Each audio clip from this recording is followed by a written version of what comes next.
Okay, so welcome back. I hope that you had an enjoyable spring break. It always seems so long to me, right? Like it feels like it's like a month. So in the previous lecture, we kind of did this like kind of free form style of lecture, and we were trying to understand and learn about these increasing functions, right? And the first derivative test. More specifically, we were learning that the derivative tells us about the shape of the graph of the function that we're considering, right? And in this lecture, we're going to continue this notion.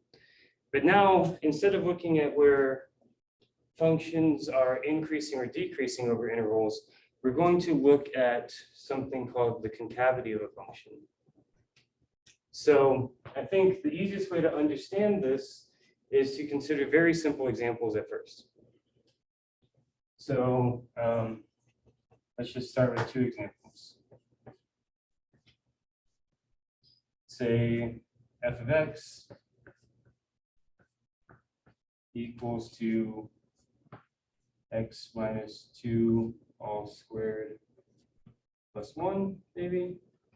And then maybe we'll say that h of x is equal to negative x, I don't know, plus 2 all squared plus 1.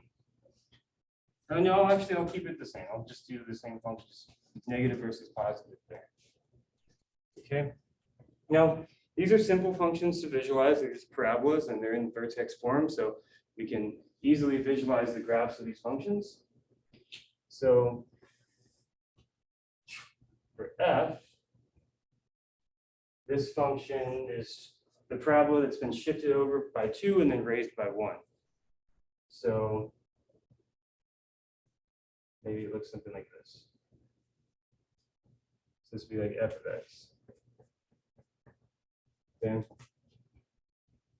Whereas h of x is the parabola that's been shifted over by 2 and then raised by 1, but it's the negative parabola. It's the parabola that's like opening downward. So that would probably look something like this.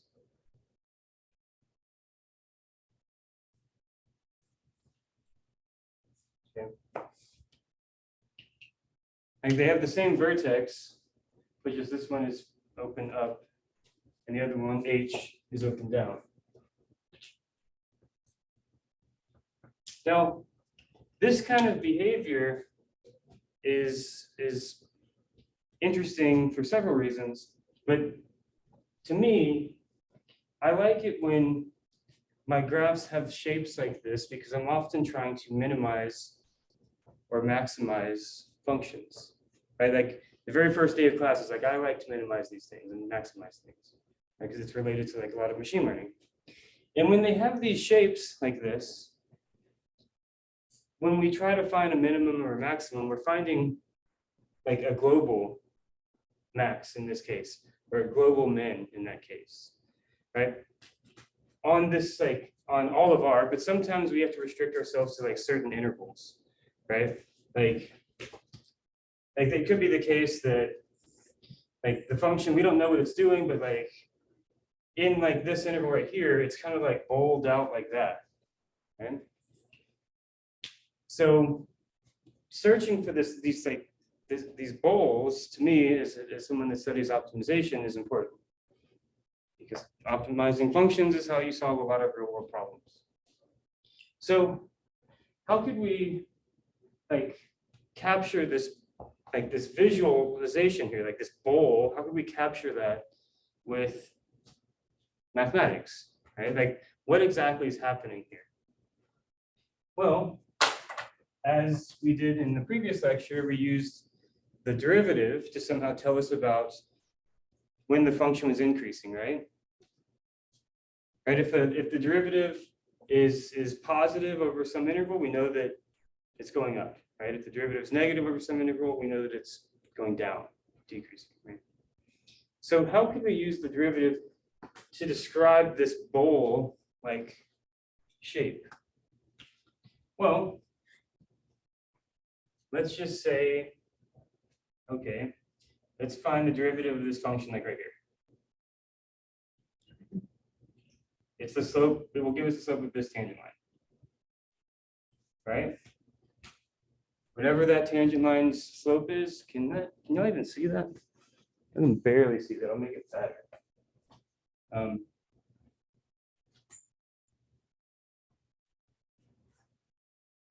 So the derivative at this point here will give us the slope of that line, right? So just observing that, we see that it's negative, right? The sign of the derivative at that point there is going to be negative, right? And it has like that steepness, whatever that might be, right? So what about if we move to the right a little bit and calculate the derivative here at that point? Well, then it will give us the slope of this tangent line, correct? Right, so notice now that the derivative is still negative here, right? That has negative slope, right? However, the numerical value here for the derivative, is it less than or greater than the numerical value of the derivative taken at this point? Right? That there. Is the slope increasing? It is, right? Like the slope of that line is less than the slope of this line. You see that? It is, right? That's more negative than that is. And then if we like look at like the extrema value here, like this critical point, like negative, negative, and then it flattens out right there. And then we'd have like, that's where the derivative is equal to 0, right? But again, if we look at these tangent lines going up to that point, right, it's slowly being raised up, right? So it's like, maybe I should give these like names, like I'll say like this is C1, C2, C3, and we see that F prime of C1 is less than F prime of C2, which is less than F prime of C3, right? And this is a differentiable function over all of ours, so we don't have to worry about these things existing or not, right? But we see that it's slowly getting larger, right? And then let's look at another point over here. Call it like C4. And we calculate the derivative. It will be the slope of that one. Now it's positive, right? So it's steadily increasing, right?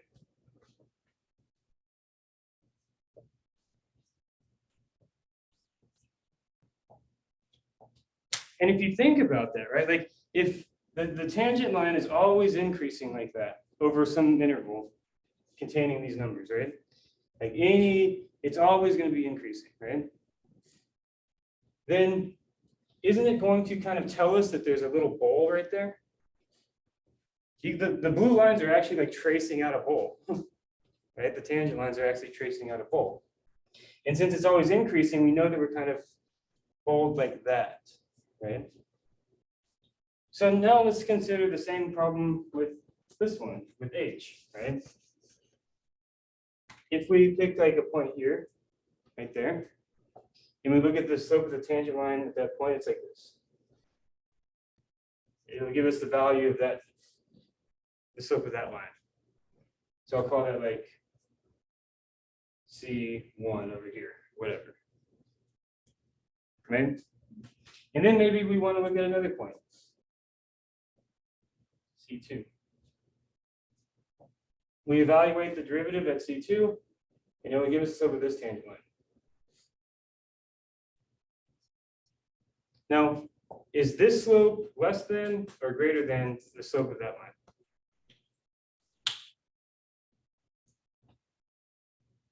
So this is like really positive, right? And then this is a little bit less positive. So, right, this new slope is less than the old slope, right? So we could say with like H here that like H prime at C1 is greater than h prime at C2, right? It's like a little bit less steep, right? And then here, like the critical value, we see 3, it flattens out. So then whatever that slope is, which is 0 in this case. So, and then that's greater than h prime of C3. And then if we move a little bit this way, right there, call it like C4, then now the slope is negative, right? It's like,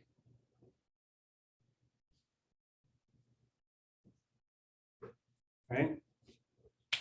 So it went super positive, less positive, 0, negative, and then if we did like one more, like here, whatever, it'd be like even more negative, right? So notice how if we're just looking at these tangent lines together, it's kind of tracing out where they meet the graph of the function, it's tracing out that bowl going down, right? So we can use this notion to come up with a definition for these concepts, these bowls that like we want to find in terms of optimization and finding minimums and maximums, right? So the definition is something like this. The definition. So let's see if we can just say like, now luckily like with these functions, it's like on all of R, like it's always gonna be concave, like bowled out like that, right? But we should, when we define this notion, we should define it in terms of an interval. It's like this over an interval, or it's like that over an interval, and that's what we're gonna do. So definition, let f be a differentiable function running out of room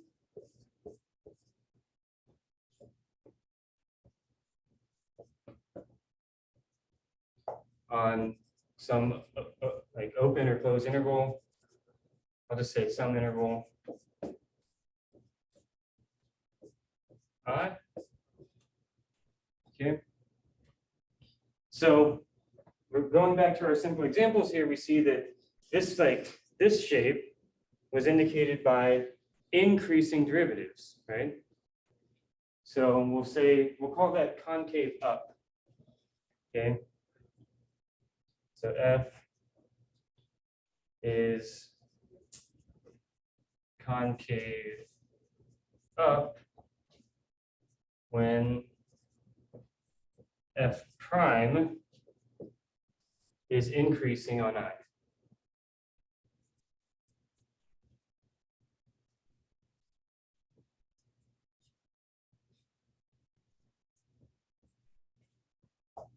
Okay, so this is concave up. Okay. And then for this one, where the derivatives were decreasing, we're going to say that's concave down. So f is concave down when f prime is decreasing on I.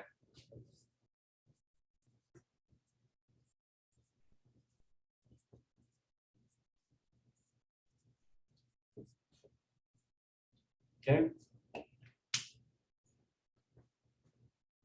So these are the fundamental definitions that we'll be concerned with today.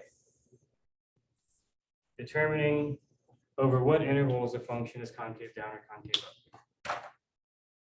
Okay. And we'll come back to these functions maybe in a moment. I need some more board space. Okay, so now, how can we determine so notice that a part of this definition is that this function, the derivative, is increasing, right? last time we determined, we figured out a way to determine when a function is increasing. And that was the first derivative test. So let's recall that.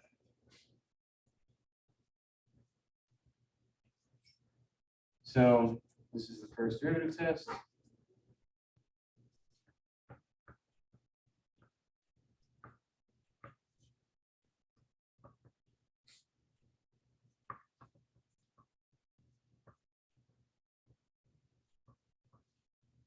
Okay. And this states basically that, so if f prime of x is always positive on some interval I,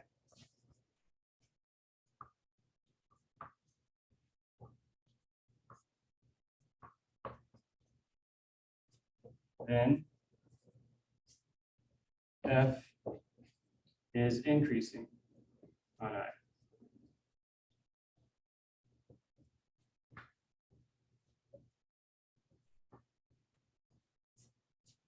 And likewise, if f prime of x is always negative on some interval I,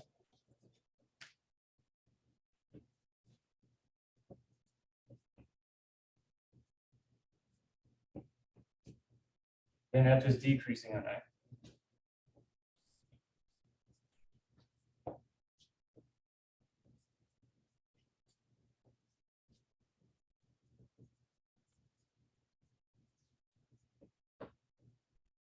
So that was the first derivative test for determining when a function is either increasing or decreasing over some interval. Now, this seems, or maybe it seems, that it might be related to this concave up, concave down business, right? Because here, for concave up or concave down, we're concerned about when the derivative is increasing or the derivative is decreasing, right? So why not say like, okay, what was one of the example functions we had? So we had that f of x is equal to x minus 2 all squared plus 1, right? And we want to know when that thing is concave up. We know the answer, it's always concave up, but how could we determine that if it wasn't just such a simple function? So when is this concave up or down?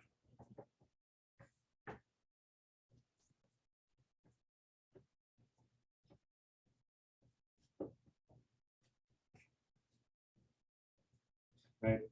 Now, the picture tells us the solution, but it's always nice to practice figuring out why things work with very simple functions.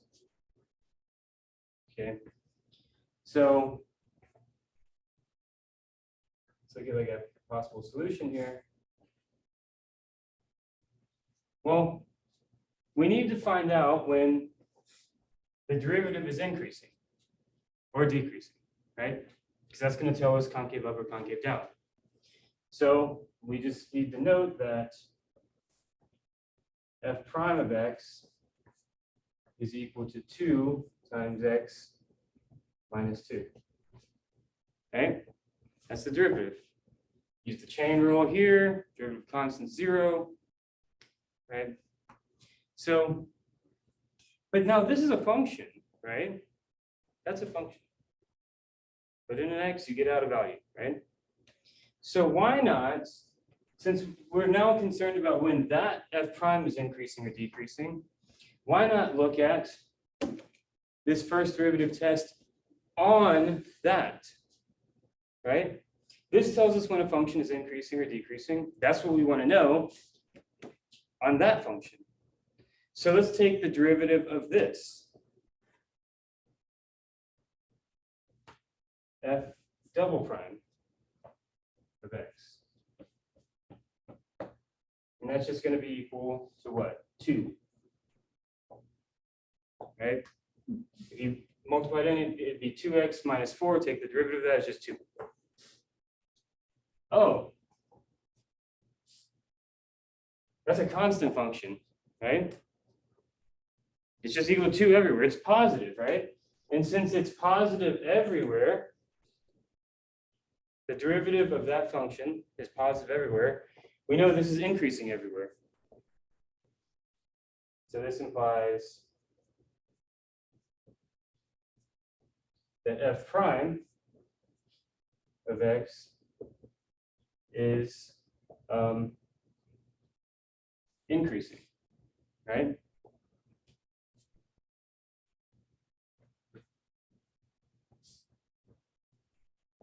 For all r, or for all x. So if it was decreasing, it would be a negative? So yeah, the other, for like, right, if the derivative is negative everywhere, then we know the original function is yeah, decreasing. But here it's like you have to be careful, like, because it's like we're applying the first derivative test on the derivative of that, right? Which is why this method is called the second derivative test. So maybe I'll just write that out formally, like what the second derivative test is. But do you see that it's not anything new, right? If you know the first derivative test and you know the definition of concave up and concave down, it's just those things together, right? You look at the function, take its derivative, and determine when it's increasing or decreasing by the first derivative test. Putting all those things together gives us the second derivative test, because we have to take the derivative of the derivative, right? So maybe we can like make this nice and neat now and write it out. So yeah, let's do it here.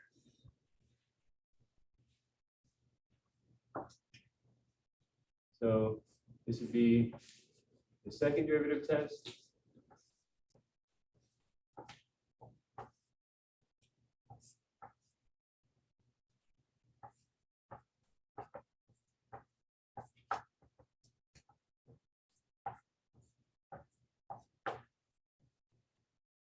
So how would this look? So essentially, we just want to know, like, let's just put all these together. Okay, so okay, so what are we gonna say? Let f be twice differentiable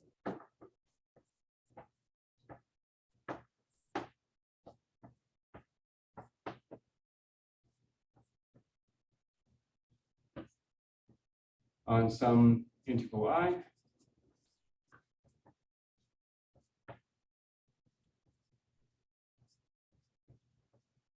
Okay. So then we know that the second derivative exists if we're assuming that it does over on some interval I. And then, as we just did, we're essentially saying like, okay, we look at the derivative and then we check to see if the derivative of that is either greater than 0 or less than 0, which will tell us whether or not the first derivative is increasing or decreasing, which tells us whether the function is concave up or concave down. So putting those things together, so if f double prime of x is greater than 0 for all x and I, then we know it's concave up because the first derivative is increasing.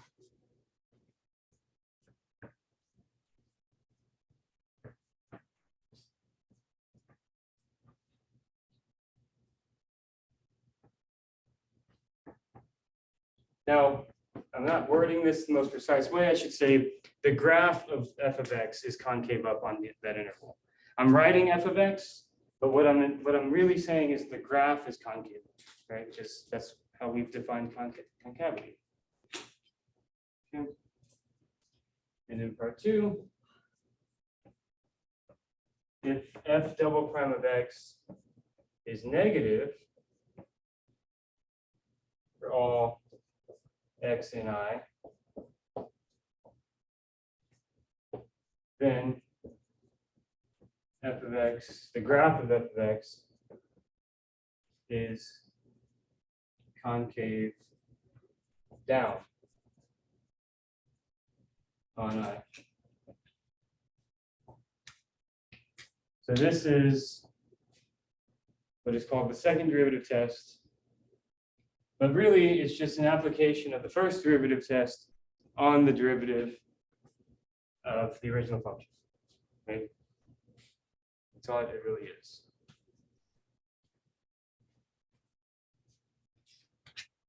So maybe let's look at a different type of function, one that's not so simple like the quadratic that we just had. X5. Okay, just try this one.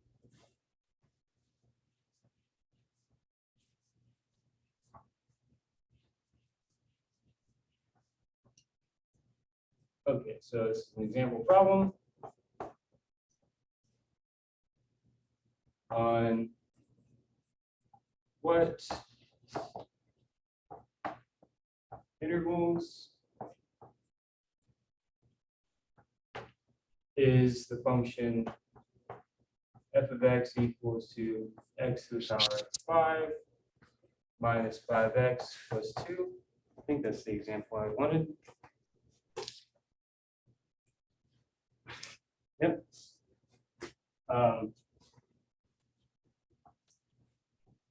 Concave up or down. Okay. I think this is based off the example that I gave, I think that this is reasonable to expect that y'all be given a chance of answering this. So I'm going to pause the recording for about 10 minutes and let y'all work on it. All right, so what would the solution look like? Well, essentially, we just need to do that, which means we need to find the first and second derivatives, right? So, okay, f prime is easy enough to calculate. That's 5x to the power of 4 minus 5. I like that. And then f double prime of x is equal to 20x cubed. Okay. Now, we just need to determine when this thing is positive and when it's negative. And that's actually not so bad to do here. Now, clearly, like, if x is greater than 0, then the second derivative is greater than 0, like clearly. Right? You put any positive number in there, whatever, right? Now, the thing that might have been somewhat tricky is that that's an odd power there, right? So if you put in a negative value, like -1, like what's -1 cubed? It's -1 times -1 is positive, but then times -1 again, negative, right? So, so x less than 0, then f double prime of x is less than 0. So what that's telling me is that's telling me when the original function is concave up or concave down, right? In this case, right, the first derivative is increasing, which means it's concave up. In this case, this first derivative is decreasing, which means it's concave down. So the answer would be something like concave up on, let's say, 0 to infinity, open, and concave down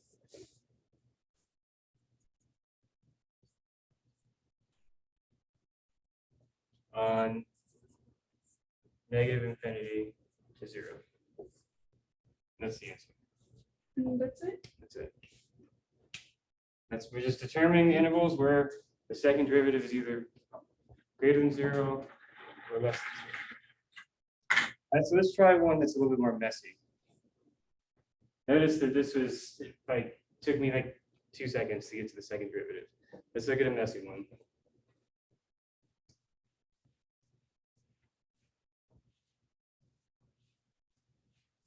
So same problem, different function.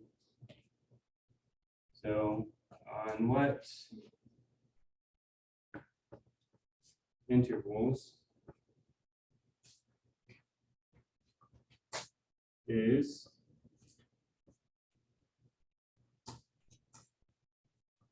f of x equal to some messy one.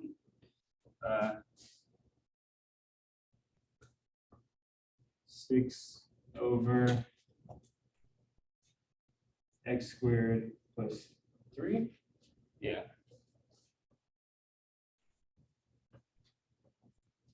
Concave up or down. Now, whenever you have a rational function like that, the second derivative becomes a pain to calculate. But you should do it. And this will be the next example that we have. And I'll pause the video again so you can work on it.